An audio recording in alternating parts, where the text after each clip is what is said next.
Konstitutsiya qonunlarining tarixida ilk marotaba ikki davlat fuqaroligini olishlari mumkin deya tan olinib, 13 noyabrda mazkur qonun ma'lum qilindi.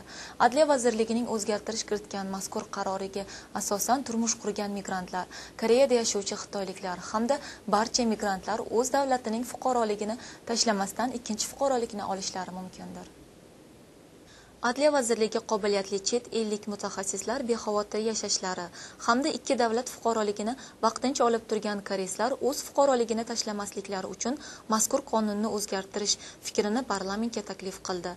Avvalgi fuqarolik qonunida ikkita fuqarolikka ruxsat yo'qligi sababli ikki davlat fuqaroligini vaqtincha olib turgan shaxslar 22 yoshga to'lganda avtomatik yo'l bilan Koreya fuqaroligini tashlab chet el davlatining fuqaroligini olgan holatlar ko'p uchragan edi.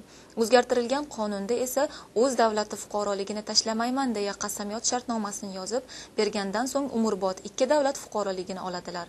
Koreyslar bilan turmush qurgan migrantlar va chet ellik talantlilar hamda Koreyada tug'ilib 20 yildan ortiq yashagan xitoyliklar ham qasamyod shartnomasini to'ldirib Koreya fuqaroliklarini olishlari mumkindir.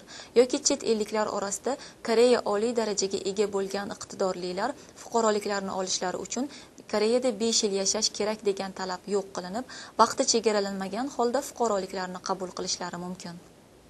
Lekin fuqarolik uchun arizani yozib bo'lganiga 1 yildan oshgan shaxslar ikki fuqarolik vaqtini ola olmaydilar.